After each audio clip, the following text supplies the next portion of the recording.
A turn of events. After the Benny Bonkers bash, Ticklewood Forest buzzed with happiness. Animals laughed more often. Squirrels juggled acorns. Frogs held hiccup contests. Even the owls, who were usually serious and sleepy, told knock-knock jokes at moonrise.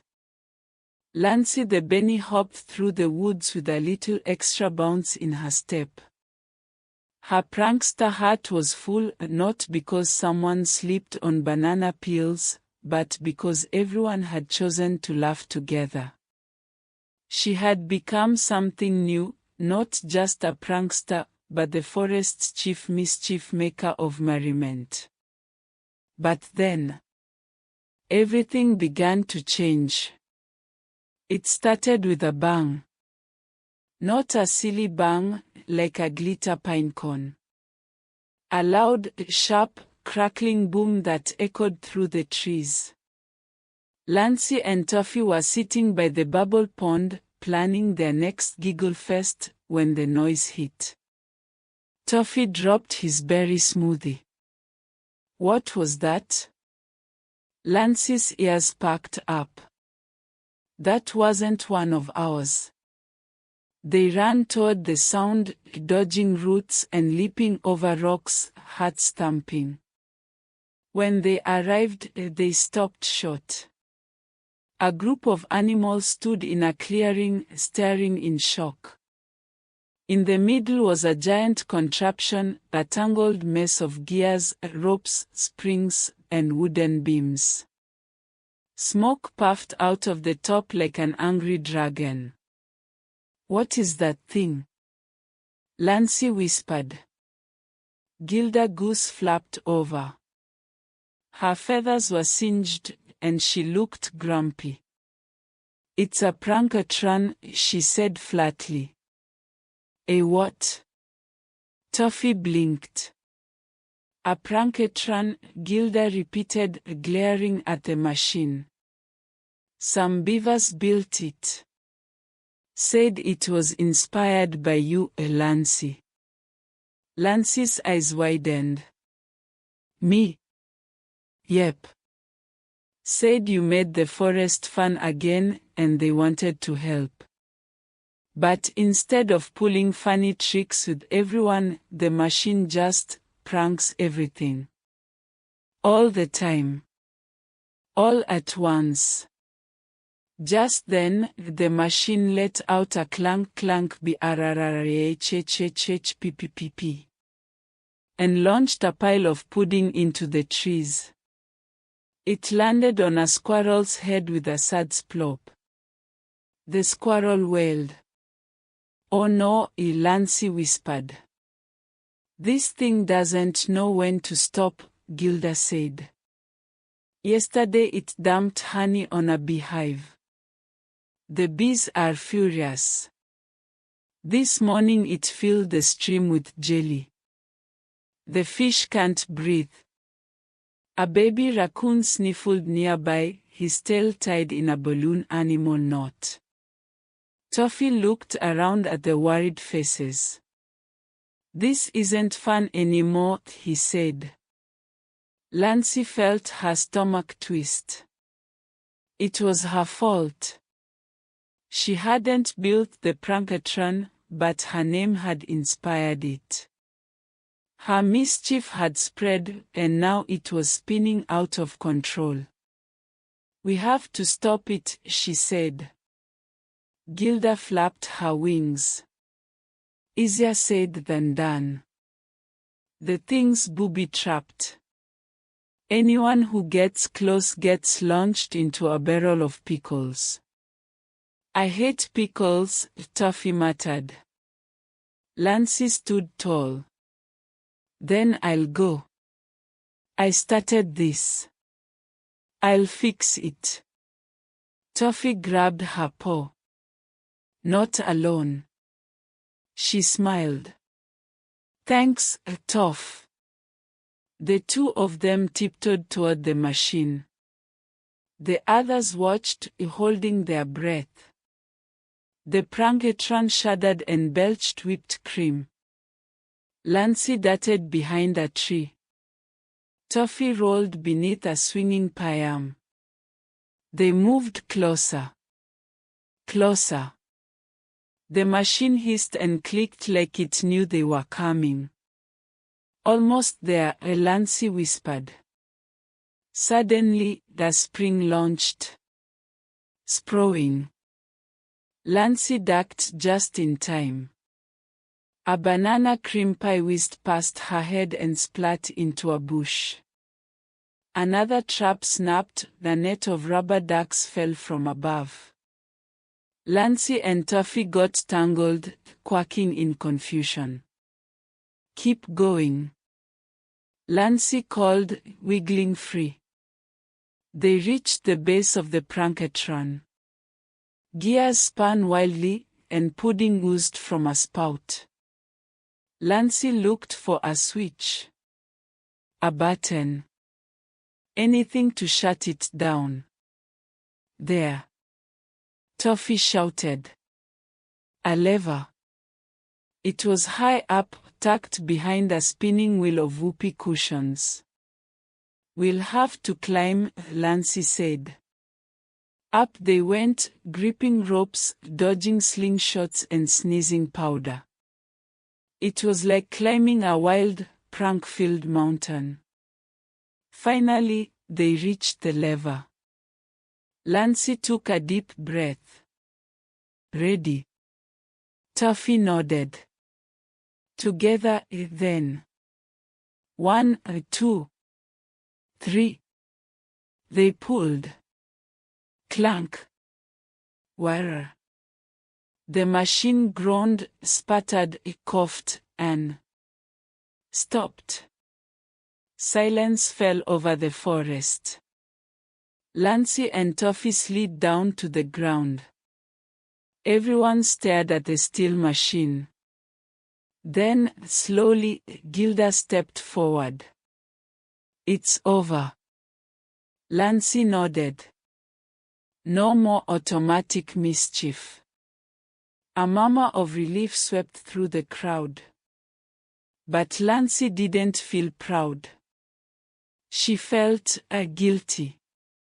I never meant for this to happen, she said. Pranks should make us laugh together, not cause chaos. I let things get too wild. Millie Mouse stepped forward. We know, Lansy. We just got a little too excited. Gilda added, you reminded us how to laugh. That's a gift. But laughter isn't about machines. It's about moments. Lansy looked around. Then let's go back to doing it the old way. Together. With surprises, not chaos. Toffee grinned. And maybe a few banana hats. Everyone laughed, real warm laughter. Not machine-made, not forced. Just joyful. Later that night, Lansy sat beneath a glowing mushroom tree, watching fireflies blink above her. Toffee joined her with 2 mugs of fizzy berry tea. You okay? Lansy nodded. Better. Today was scary, but it reminded me what I love about pranks. It's not the tricks. It's the togetherness. Toffee raised his mug. To good mischief. Lansy clinked her mug to his. And better friendships. As the forest settled into sleep, one thing was clear. Laughter would always live in Ticklewood. But from now on, it would be shared, gentle, and full of heart. And Lansy the bunny. She'd still be the forest's favorite mischief maker. Only now, she'd learn when to laugh, when to stop, and when to listen. The big surprise. The days after the Prangetron shutdown were peaceful ones in Ticklewood Forest. The streams ran jelly-free. The bees returned to their hives, buzzing calmly. And animals laughed again, not because of exploding pudding pies or surprise springboards, but because they wanted to. Lansy the bunny had changed. She still bounced with mischief in her paws, but now she thought more carefully about her pranks. She still loved to surprise her friends, but in ways that brought everyone closer, not turn them upside down in pickle barrels. Still, she had one last big surprise planned. The biggest one yet. One that would bring the entire forest together for a day they'd never forget. It was early morning when Toffee the chipmunk woke to find a rolled-up leaf scroll tied with sparkly string on his acorn doorstep. He untied it and read, "You are officially invited to the Great Ticklewood Treasure Hunt. A day of wonder, giggles, riddles, and surprises. Meet at the clearing by noon. Bring your wits and your whiskers." Signed LTB, Lansy the bunny. Toffee gasped so hard he dropped his pine nut pancakes. He zipped through the forest, finding others holding identical scrolls, Millie Mouse, Berry Badger, the Squirrel Twins, even old Grumbletoes the turtle. Everyone was invited. At noon sharp, the animals gathered in the clearing where the Benny Bonkers bash had taken place weeks ago. Colorful ribbons fluttered from branches. Twinkling lanterns swayed in the trees, even though it was still daytime. In the middle stood Lansy the bunny, wearing a crown of dandelions and a belt of cookie tins that jingled as she hopped. "Welcome, fellow friends and forest folk," she called out. "Today, I give you a game. A journey. A mystery." The crowd leaned in, eyes sparkling. "Scattered across Ticklewood are 7 silly treasures," Lansy continued. "Each one hidden with a riddle. Each riddle leading to the next. And at the end, the grand surprise awaits." Gasps and murmurs buzzed through the crowd. "What kind of treasure?" Millie asked. "What kind of surprise?" Berry added. Lansy grinned. "You'll have to find out. But I promise, it's not a pickle barrel." The animals chuckled. She raised the first scroll high. "Here's your starting clue. Clue number 1. Where the flowers grow blue and the mushrooms wear caps. A knot hides beneath where a beetle might nap." The animals scattered like wind-blown leaves, racing to Bluebell Grove. Underneath a toadstool, that actually did look like a beetle's sun hat, they found the next scroll. Clue number 2. Where giggles once echoed and pies took flight. Look under the stump with the squeak of affright. That's the prank stump. Gilda honked. The one that squeaks like a duck. Berry dove behind it and let out a quack. Sure enough, another scroll. On and on it went, through bubble ponds, whispering willows, the echo caves, and even Toffee's berry stash, which he was very protective of. Each clue brought more laughter. Each stop brought more animals joining in, curious and delighted. Even the bees showed up, though one wore teeny sunglasses and refused to smile. By the time they reached the 7th clue, everyone was breathless and grinning. Clue number 7. The final treasure waits near a tree with a twist, where roots curl like ribbon and dreams drift in mist. Look not with your eyes, but your nose and your heart. For this kind of treasure, that's where it will start. The animals blinked. A riddle with feelings.